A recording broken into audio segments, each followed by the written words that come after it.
kaprons, baumas, nepārbaudīti fakti un vāja žurnālistika.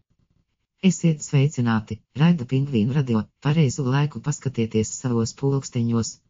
Īsumā par svarīgāko, kā jau iepriekšējā raidījumā tika vēstīts, reģistrācija AMPPN eventam norisinājās pagājušās piekdienas vakarā, Torņakalna stacijas kasēs, visas 100 dalībnieku vietas tika rezervētas rekordīsā laikā, turklāt ievērojot sociāli atbildīgu distancēšanos un citus drošības pasākumus. Apsveicam laimīgos dalībniekus un mazliet jūtam līdzi tiem, kuri palika aiz svītras. Visā visumā reģistrācija notika korekti, tikai daži ierēbuši kadri, kuri palika ārpus simtnieka, nespēja savaldīt jūtas, un baidās par vilšanos noplēsa vilcienu sarakstam kreiso stūri. Aicināts komentēt savu rīcību, pilsonis atbildēja sekojoši. Ļoti reti dzeru, bet ja dzeru, tad dzeru parasti vienu vakarā. Dažkārt 2, bet ne vairāk par 3. Citas ziņas.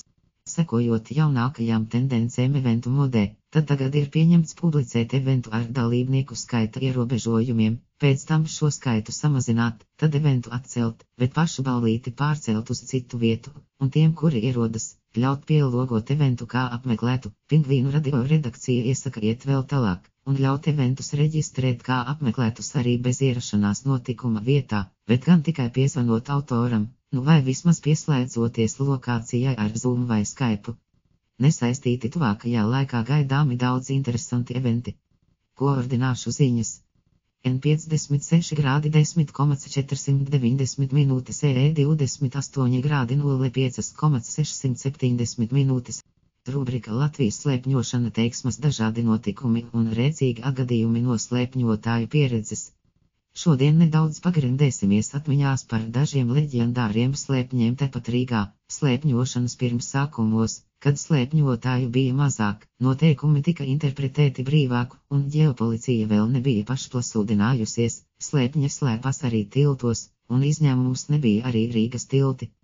Noskaņo lielo arfu slēpnis Vanšu tiltā, Ķīpsalas pusē zem brauktuves. Bet, lai pie tā tiktu, tumsas aizsegā nemanītiem nācās iespraukties tilta konstrukcijā Vecrīgas pusē, un lienot cauri tilta tuneļiem turp un atpakaļ nereāli nosmērēties ar melnu smāķi, kas klāja visas tilta konstrukcijas no iekšpuses. Toties dažviet bija reta iespēja palūkoties uz Vecrīgu pa apaļajām lūkām tilta sānos.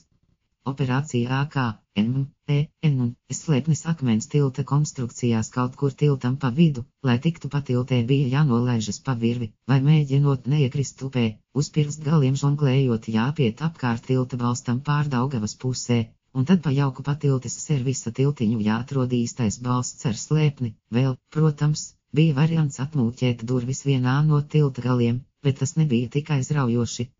Dzelzceļa tilts visos laikos ir ticis modri apsargāts, tā ka uz vai zem tā neviens slēpnis īsti nav bijis.